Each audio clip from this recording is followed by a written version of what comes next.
All right, here we go. We're still going, and oh my God, what we have next? We have Carl Camden and Hollie Heikkinen.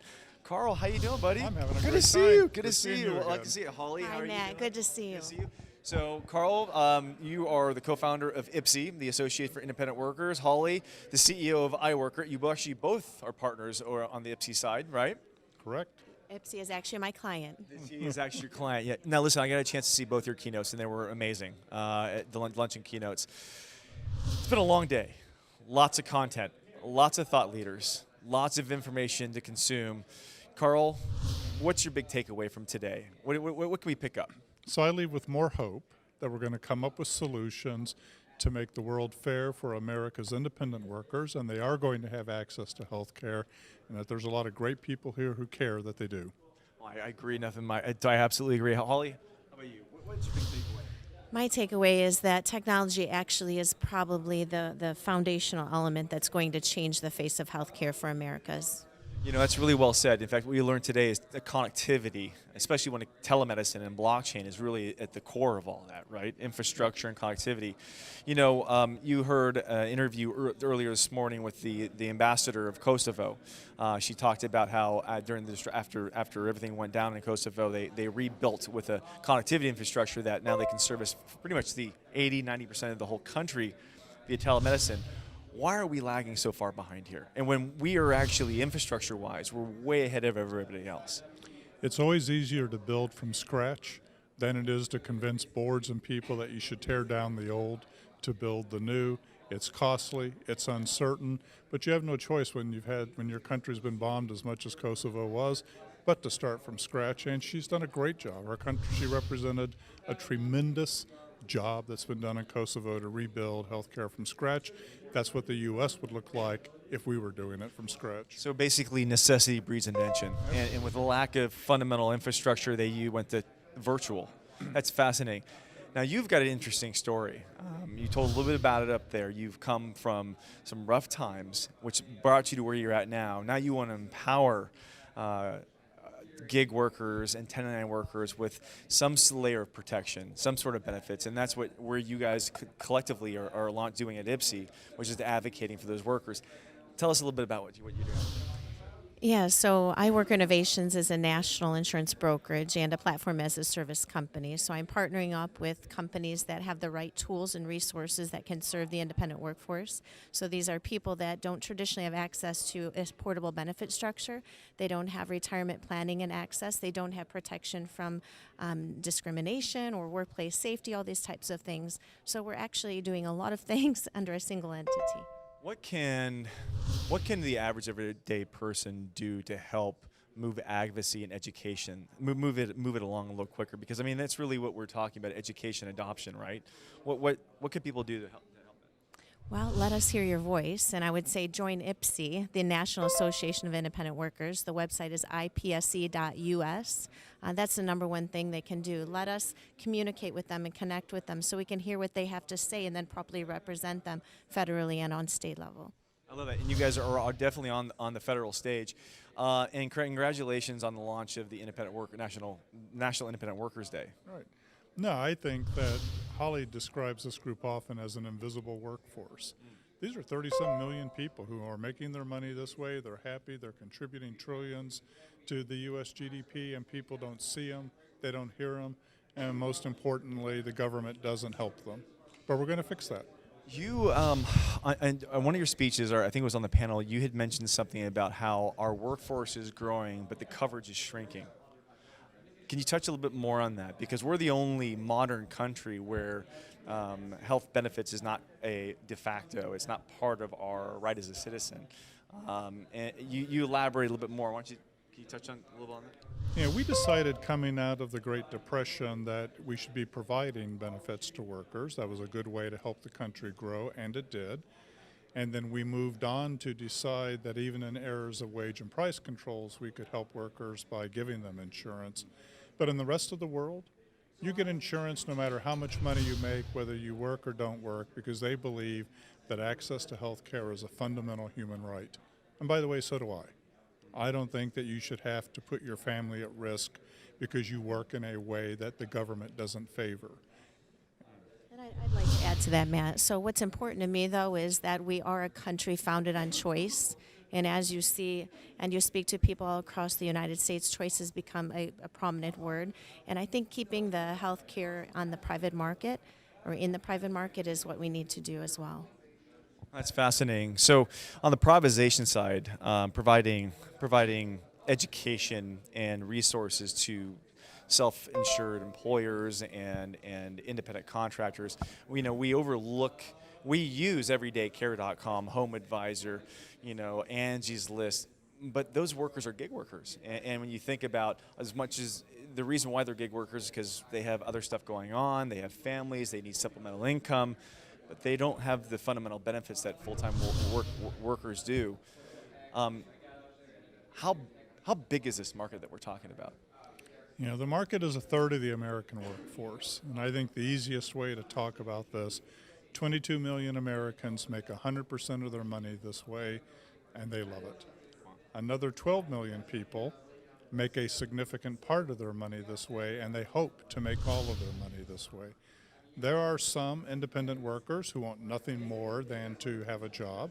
There's a whole lot of employees who want nothing more than to not have a job and to be an independent worker.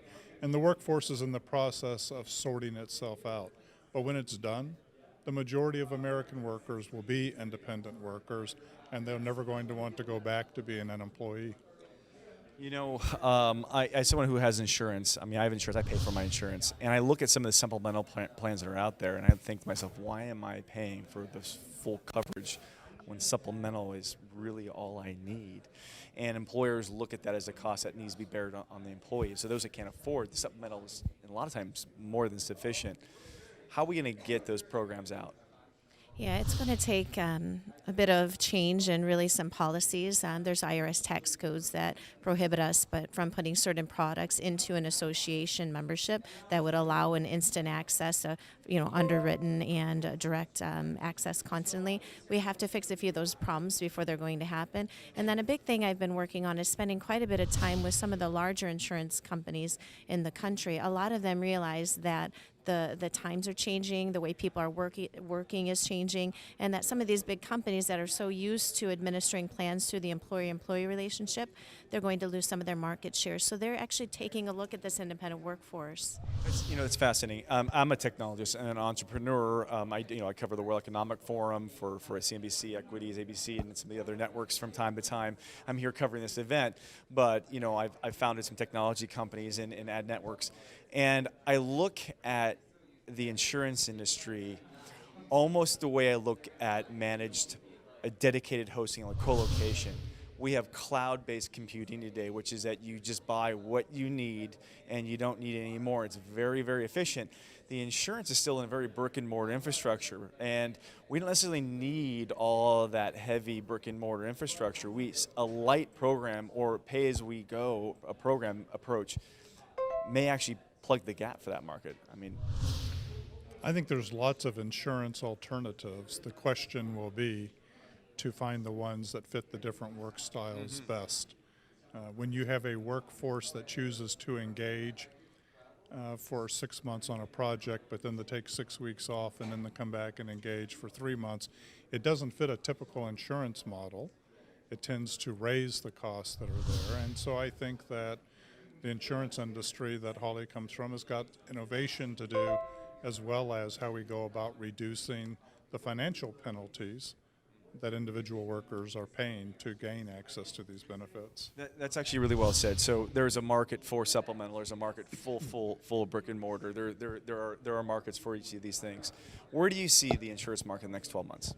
I see most of the larger companies really moving towards technology. They understand that there is a possible use with apps and different things like that with companies, for example, like Carl Camden used to be the CEO of Kelly Services. It would be possible for them to use an app to administer and monitor those independent workers that are in that sphere. And that would be the way to have people only pay for what they need as they use it. And part of the job that we've got to do is to help the people who are actually making it possible for these independent workers to find assignments and to work. We have to reduce the fear they have of running afoul of arcane government laws, regulations. They should be able to step in and help the people they deploy without worrying that the IRS or the Department of Labor is going to be coming after them. You know, the gig economy, it's growing so fast, it's almost impossible to predict exactly where it's going to end up. But if it's organizations like yours that are keeping up with the changing times, and we need more of it. We need more of it. I'm really glad you guys decided to come out and support the event. Big takeaways. What was your big takeaway for today? If you're leaving here, the net takeaway, telemedicine, blockchain, you saw some panels. What was your favorite part of the whole thing? So we often talk about people returning to the way they used to work for thousands of years, basically as independent workers and from their homes. As I sit in this last session talking about telehealth, I often sat there in amazement, thinking and realizing that they were saying that they were just at some conference in Amsterdam, a global conference where they were basically talking about taking medicine back to the home. So I just find this very interesting that we're constantly moving back to what we used to do. So it's not a bad thing. We're just using the technologies to be able to work the way we want to work and live the way we want to live. Is that a decentralization of the current healthcare system? It will ultimately end up being a decentralization, but even more so a customer-empowered, effort. Well said. That's a very well said. Well said. All right, Carl. Big man. I almost forgot we have a former Fortune 500 CEO standing right next to us. What's the big takeaway? All the content, everything consumed. What's your favorite part of today? You know what? I think that the progress that the blockchain people have made is tremendous. Especially when you start having people who are working for shorter and shorter periods of times at companies, and for people whose insurance needs aren't being met by that one doctor that they went to for everything back when they were, younger, but now 100 doctors, 50 doctors, but they go straight to the specialist. They skip go and move on to the end target. That having a system that securely manages the aggregation of that medical data, securely manages the aggregation of the diagnoses, and in the future will allow AIs to sweep through it and to point out problems that a doctor wouldn't know because the doctor doesn't have the same breadth of embedded knowledge that an AI would, and say, and by the way, doctor, you should be checking about this, because this collection of symptoms often represents a specific issue. Well, you just touched on the really cool part. It's the hidden value within what the immutable ledgers and the data can reveal within a blockchain stack. There's information we don't know what we don't know, and they'll produce that data and those outcomes. But listen, it's great to have you both here today. We're going to be wrapping up today's coverage of the ConV2X conference. I'm Matt Bird. You're watching ABC, NBC, Fox, and CBS, our syndicated partners. Special thanks out to equities.com for underwriting the program today. And I think we have one or two more guests, but at least I got to tell you guys, it's great to have you here. Thank you. All right. The 2019 Converge to Accelerate conference is brought to you by IEEE, the world's largest technical professional organization for the advancement of technology. Boehringer Ingelheim, passionately working to improve healthcare. NASCO, advancing digital health together. iPSE-U.S, the Association of Independent Workers, for one, for all. Partners in Digital Health, publishers of the forward-reaching blockchain in Healthcare Today and Telehealth and Medicine Today. Special consideration to iWorker Innovations, taking the independent workforce to new heights. Connected Health Conference, designing for healthy habits and better outcomes. Haven Health Solutions, providing true blockchain transactional interoperability. Special thanks to Seaport World Trade Center for hosting us. And a special thanks to 1-800 Public Relations for all your PR and media support. We'll be right back after these messages. Don't go away.